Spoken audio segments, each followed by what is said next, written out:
What if I told you that reading like 50 books on productivity is the exact reason you can't stop procrastinating? I mean, it sounds completely backwards, right? It really does. But welcome to today's deep dive. We have this totally fascinating stack of critical essays, psychological analyses, and synthesized research sitting right here in front of us. It's a huge stack. It is. And it is all focused on the multi-billion-dollar personal development and self-help industry. Which is just a massive, sprawling ecosystem. I mean, we're looking at a global market that generates tens of billions of dollars annually. Right. And it's dispensing these incredibly confident prescriptions for basically every single aspect of human flourishing. Okay, let's unpack this. Because I know you, the person listening right now, have probably felt this exact thing. Oh, absolutely. You want to get better. Yeah. So you master a dozen different morning routines. You track your IM cycles. You optimize your caffeine intake. You might even do the whole 5 a.m. ice plunge thing. Yes, the dreaded ice plunge. Yet at the end of the day, you still have this nagging, persistent feeling that you aren't quite fixed. Right, that feeling of just always falling short. Exactly. Yeah. So our mission today is to figure out why the modern quest for perfection might actually be the exact thing keeping you stuck, exhausted, and just feeling totally inadequate. Well, to get to the bottom of that exhaustion, we really have to recognize what the self-help industry actually is.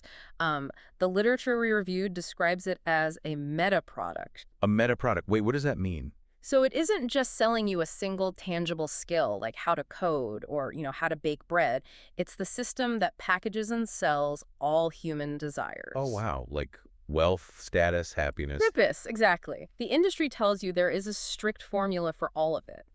But the critical reframing we really need to look at today is, what if the tension you feel between who you are and who you want to be isn't a bug in your personal firmware? So, meaning it's not a malfunction. Right. What if it is a fundamental feature of the human condition? That is like a huge shift in perspective.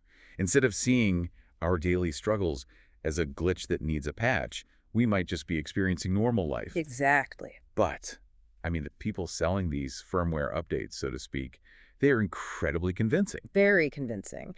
And to really understand the trap here, the research points out that we have to look at the structural economics of the industry itself. Okay, let's get into that. Because if we're feeling exhausted, there's a financial reason behind it. Absolutely. If you look at the fundamental architecture of the personal development market, you see this profound built-in conflict of interest. Right. The industry has an architectural dependency on consumer inadequacy. Economically, the market actually depends on you remaining permanently and productively unsatisfied.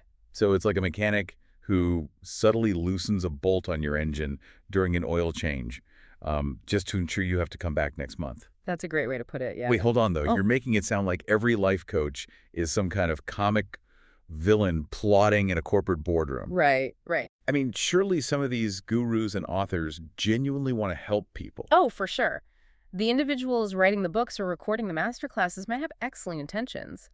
And, there are specific cognitive behavioral techniques or evidence-based habits that genuinely do help people. It was not all bad. No, but we aren't really talking about individual intentions here. We are talking about what the structure of the market dictates and rewards over time. Yeah. The market systematically demands a never-enough script. To sell a solution on a massive scale, you first have to commodify inadequacy. You essentially have to frame the natural, messy human state as broken. Because if a book or a masterclass genuinely resolved your struggles and completely fixed you. You wouldn't buy the next book. Exactly. The lifetime value of a fully healed, perfectly content customer is zero. Wow. Zero. That is so stark. It is. If the product worked completely, the market would destroy itself. The product isn't actual transformation, because actual transformation would be the termination of the business model.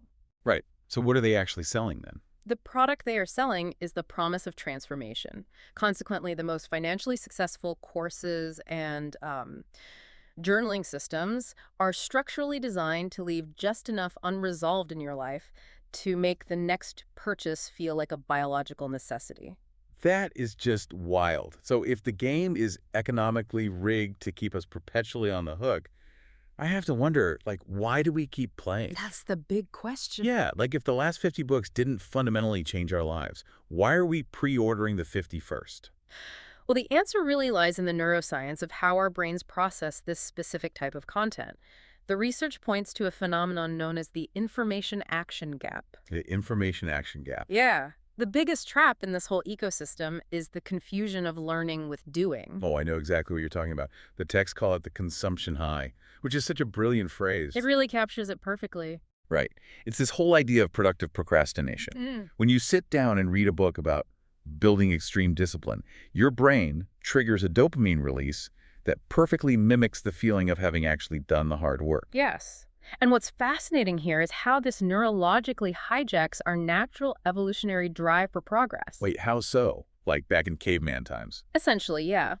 For early humans, gathering information about the environment was literally a survival mechanism. Finding out where the water was or how a predator hunted was just as valuable as the action itself. That makes total sense. Right. So the brain evolved to reward the acquisition of a map. But the self-help industry feeds us endless maps without us ever having to step foot in the actual territory. You've hit on the core illusion right there. The map is the book, the framework, the life hack. The territory is the actual difficult work of changing a habit, having a painful conversation, or facing a fear. Oh, wow. Because reading the map gives you a warm cognitive glow, it effectively discharges the exact motivational tension you needed to fuel the real change. Wait. So when I buy a beautiful new planner and I sit down on a Sunday afternoon to, like, color code my goals for the year, Yep. Your brain releases the exact same chemicals as if you had actually gone to the gym or finished the project. oh my gosh, I'm literally getting high on the fantasy of my future self. And you feel incredibly productive doing it, I right? do. It feels amazing. But the act of consumption satisfies the hunger for change without actually feeding it. You basically become a growth junkie. A growth junkie. Yeah. Your brain feels like it's climbing a mountain, but if you look at your external reality, your life remains completely static. The person who reads 50 books on taking action is statistically among the least likely to take action. Because their drive has already been artificially satiated by the reading itself. Precisely. That makes so much sense. And it explains why the industry is always introducing, like, new secrets or trendy framework. Oh, constantly. Yeah, the texts refer to this as a complexity tax. Instead of sticking to simple ancient principles like working hard, being honest, and staying calm, the industry clutters your mind with complex life hacks. Because the dopamine hit of a brand new secret is much higher than the realization that the actual work is just slow, boring, and repetitive. Right. We crave novelty because it feels like a shortcut around the territory. Exactly. But if we pull back and look at who is actually drawing these maps, we uncover a massive blind spot that is kind of holding the entire genre together. You mean the people giving us the advice? The gurus, the billionaires, the productivity influencers. Yeah, the advice we receive is almost exclusively extracted from winners, and this introduces severe survivorship bias. Survivorship bias. Let's dig into that because I think a lot of people don't fully realize how much that skews what we read. Right. We are essentially studying the habits of the people who crossed the minefield and survived, while the millions of people who tried the exact same methods and stepped on a mine are completely invisible. They don't get book deals. They definitely do not. There is a perfect example of this in the reading today.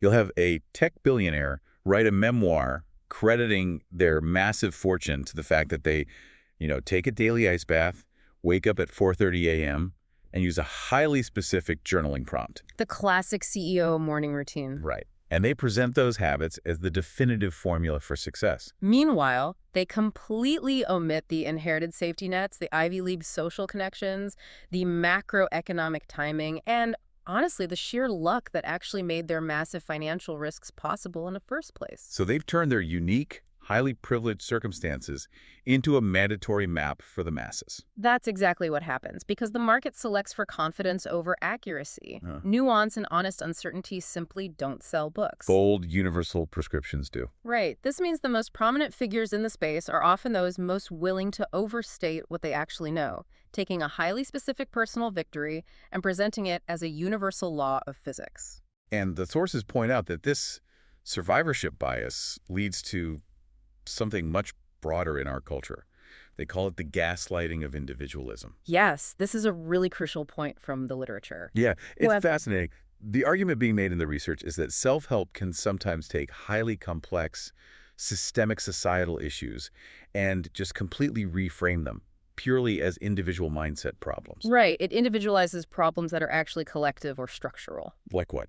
Exactly. Well, for instance, the sources argue that an individual might be struggling with stagnant wages, skyrocketing housing costs, or a deeply toxic corporate culture that demands 80-hour work weeks. Real material problems. Yes. But the self-help response to that resulting burnout is personal optimization.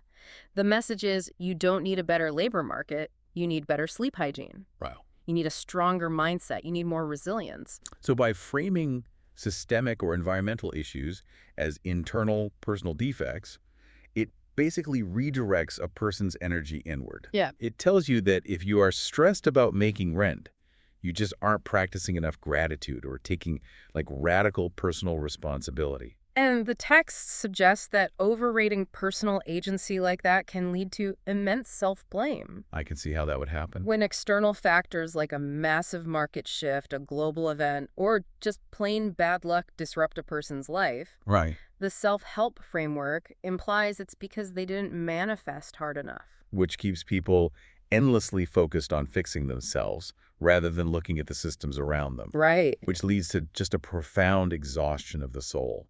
When you internalize this idea that absolutely everything is under your control and you genuinely believe you are failing because your mindset isn't optimized, it fundamentally alters how you view your own daily existence. It really does. You start treating your life as an endless project to be managed. Yes, you enter what the authors call the optimization trap. Going back to that corporate firmware metaphor you used earlier, you enter a state of permanent becoming. Permanent becoming, meaning you never arrive. Never. You are always growing, healing, leveling up, trying to reach some baseline of acceptable existence. But the tragedy is that being permanently in the waiting room of your own life prevents you from ever just being. Here's where it gets really interesting. The sources point out how this industry has systematically lowered the threshold for what counts as a deficiency. Yes, it's the pathologizing of normalcy. Exactly. A lazy Sunday, where you just want to sit on the couch and watch a movie, is suddenly pathologized as procrastination that requires a behavioral intervention. Right. A moment of self-doubt is a limiting belief you have to eradicate through affirmations. Being tired on a Wednesday is a failure of your supplement protocol. We've taken normal, ordinary human fluctuations and turned them into problems requiring a purchase to solve. It's exhausting just thinking about it. And when every single conversation, meal, and hour of sleep is evaluated for its utility, the self is no longer genuinely improved. It is produced as performance art. Performance art. Yeah, the sources call this the performative self. A significant portion of modern self-help practice is deeply theatrical. Oh, you mean like the power poses, the highly curated vision boards, the aesthetic 5 a.m. matcha rituals you see posted online? That's exactly it. It becomes an optimization problem, concerned entirely with how you feel about yourself and how you appear to others. So it's more about the aesthetic of growth than actual growth. Right. A person can maintain an incredibly elaborate, highly visible self-improvement practice while their actual character, their ethics, and their deeply held fears remain entirely unaddressed. Wow. The relentless effort to optimize happiness often makes people completely miserable because life becomes an equation to solve rather than an experience to inhabit. So if the optimization treadmill is a trap, and if reading 50 books on habits just gives us a fake dopamine high, how does genuine human development actually happen according to the research? That's the million-dollar question. Right. If we shouldn't be pathologizing our lazy Sundays, what actually moves the needle? Well, the alternative presented in the psychological literature strips away the complexity tax entirely. It points toward evidence-based basics that are, frankly, deeply unglamorous. Unglamorous like what? Things like consistent sleep, regular physical movement, and basic emotional regulation. These are foundational elements that don't require a pricey masterclass or a proprietary journaling system. Okay, that makes sense. But more importantly, the clinical data consistently points to a deeper truth here. Genuine development is relational, not bibliographic. Relational, not bibliographic. I Yeah. love that phrasing. But what does it actually mean in practice? Well, think about it. If the answer to my burnout or my deeply ingrained bad habits isn't in chapter 4 of a best-selling book, how do I actually change my behavior? If we look at how the human brain is wired, we see that we do not evolve in a vacuum. We are profoundly social creatures. Right. The neural pathways that govern our deepest behaviors, how we handle conflict, how we process failure, how we build discipline, they were formed through relationships. And they have to be reformed through relationships. So reading a book about communication is fundamentally different than sitting down and having a messy, difficult conversation with a spouse where real-time friction happens. Completely different. Reading is a solitary, controlled environment. You never get pushback from a book. That's so true. A book never calls you out on your nonsense. Exactly. But real change happens through secure attachments, through honest, uncomfortable feedback from people who actually know your blind spots. Right. It happens through therapy, mentorship, and genuine community. Books and podcasts can offer brilliant inspiration. They can point you to the door, but it is human relationships that actually walk you through it. So it's really the opposite of a one-size-fits-all formula. It requires context. It requires accepting that you just can't life hack your way out of the human condition. Exactly. True wisdom involves the willingness to inhabit your life without waiting for it to be perfectly optimized first. Which is so hard to do. It is. Real development is slow, it is highly nonlinear, and it is usually forged in failure, grief, and the messy reality of engaging with other people. It means accepting that ordinary human difficulties require tolerance and perspective, not a frantic search for a cure. So what does this all mean for you? We've covered a tremendous amount of ground today on this deep dive. We really have. We look at the built-in conflict of interest, where the industry literally thrives on your feelings of inadequacy. We explored the evolutionary biology that tricks you into a dopamine high just by reading a map. The consumption high. Yes. We examined the survivorship bias of billionaires selling you their luck as a formula. And of course, the exhausting theatrical performance of the optimized self. It's a lot to take in. It is. But the main takeaway from all of this research is that you are not a broken machine requiring a firmware update. The gap you feel between who you are right now and who you want to be, that tension, that void, is not a design flaw. It is the very substance of a life genuinely lived. And, you know, if this void is the permanent, necessary tension that has driven everything worth making, doing, and loving in human history, it raises a really profound question. Oh, what's that? What if the exact feelings of inadequacy you've spent thousands of dollars and hundreds of hours trying to optimize away are actually the source of your unique creativity? Wow. What if your refusal to be perfectly fixed is the only thing that will ever give you the drive to build something of lasting, messy, beautiful value in this world? That is a perfect thought to leave you with. You don't need another mechanic loosening the bolts on your engine just to sell you the repair. Stop treating your life like a project to be endlessly managed and give yourself permission to simply inhabit your one unrepeatable life today. Thanks for joining us on this deep dive.